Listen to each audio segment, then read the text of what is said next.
Bonjour et bienvenue sur Mémoire de soldat. Aujourd'hui, je vais vous parler du lien entre le 110e RI et Dunkerque. Le 110e RI est arrivé dans la ville de Dunkerque en 1873 pour n'en partir qu'en 1939. Les liens tissés par la population avec le régiment furent très forts et le 110e RI imprègne aujourd'hui encore la mémoire de bon nombre de Dunkerquois. Le régiment n'a cessé depuis son départ de la cité de Jean Bart en 1939 d'entretenir des liens avec la ville, toujours considérée aujourd'hui comme la garnison de tradition du 110e régiment d'infanterie. Différentes étapes ont permis de renforcer ce lien.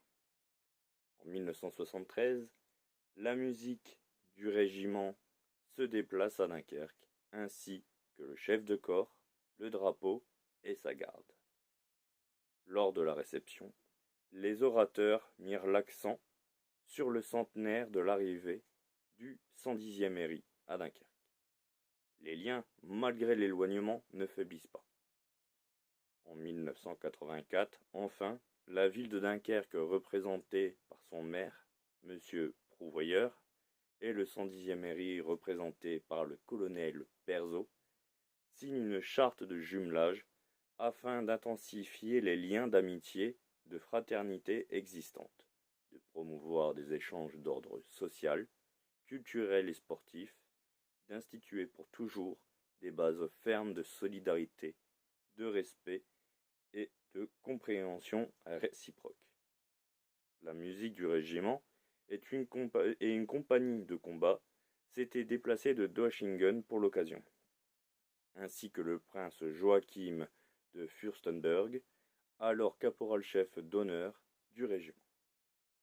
Le maire remit à ce dernier ainsi qu'au colonel Perzo la médaille d'honneur de la ville en affirmant dans son discours que le régiment appartenait sans restriction au patrimoine de la cité.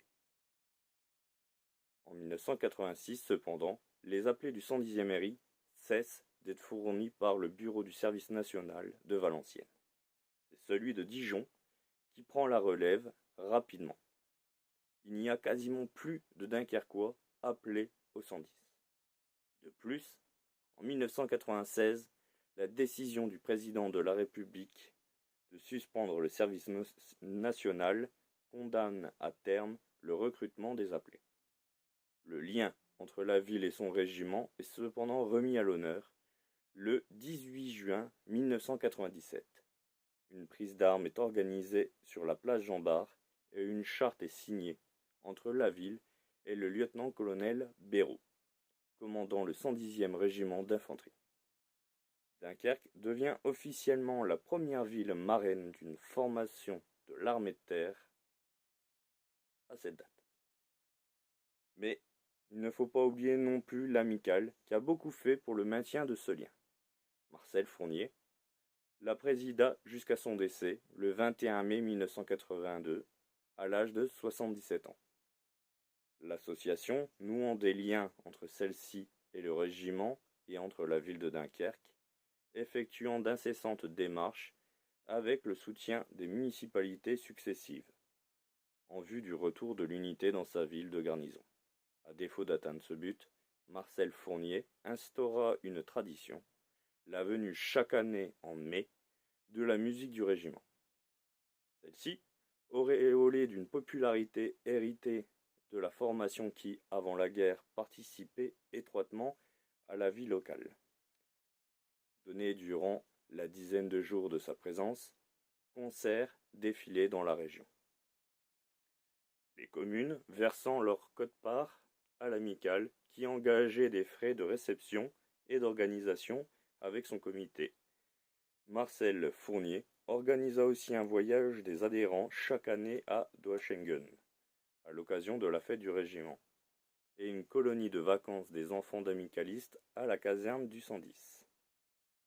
Il ne faut pas oublier aussi l'insigne du 110, malgré sa domiciliation en Allemagne, a gardé les armoiries de la ville de Dunkerque Et aussi, dans son chant régimentaire, les dernières phrases sont issues d'un chant carnavalesque dunkerquois.